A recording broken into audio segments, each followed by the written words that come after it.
இப்போ நம்ம கொல்லிமலை பச்சை மிளகு அரைச்சி வச்ச கோழி குழம்பு செய்ய போகிறோம்.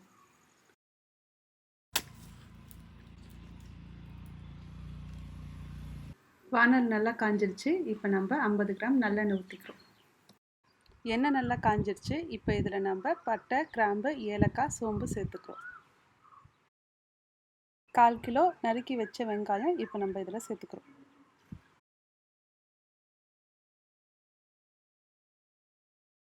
பூண்டு இஞ்சி பேஸ்ட்டு 4 பெரிய தக்காளி இப்போ இதில் நம்ம சேர்த்துக்கலாம்.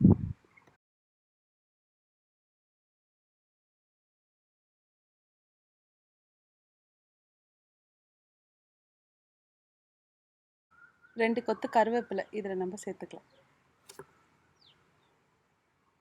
வெங்காயம் தக்காளி நல்லா வதங்கிடுச்சு. இப்போ நம்ம இதில் 2 கிலோ சிக்கன் போட்டுக்கலாம்.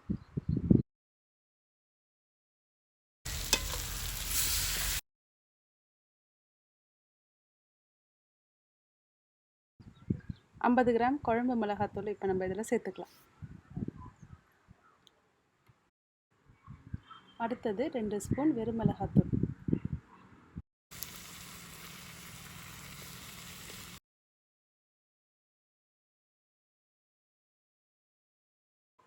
தேவையான அளவு உப்பு.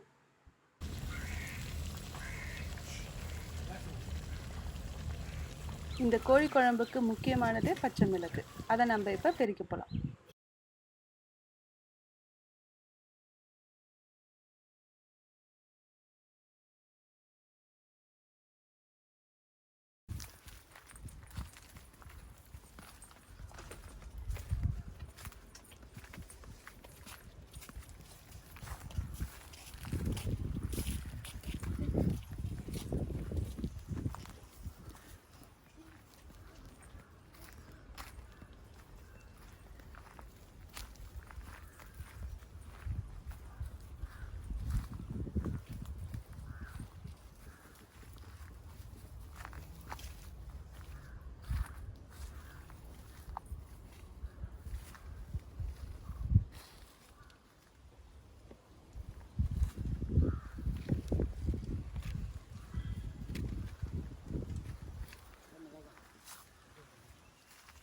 பச்சை மிளகு இப்போ பறிக்கலாம்.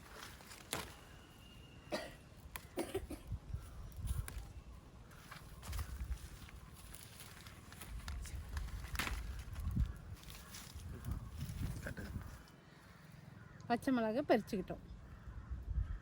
நம்ம பறித்த பச்சை மிளகை நல்லா அரைச்சாச்சு. இப்போ நம்ம இதில் சேர்த்துக்கலாம். அடுத்தது தேவையான அளவு தண்ணி ஊற்றிக்கலாம்.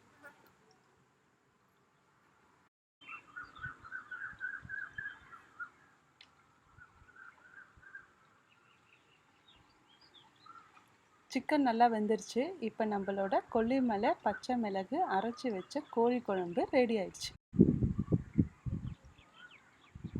இப்போ நம்ம இதில் கொத்தமல்லியை போட்டு இறக்கிடலாம்.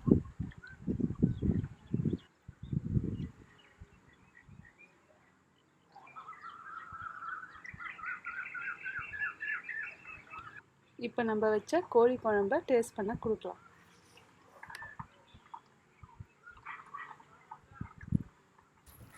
இப்போ சாப்பிட்டு பார்ப்போம் எப்படி இருக்கு.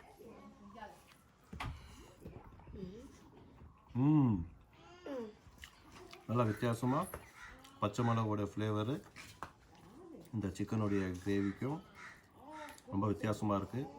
நீங்களும் ட்ரை பண்ணி பாருங்கள். ரொம்ப அருமையாக வந்திருக்கு.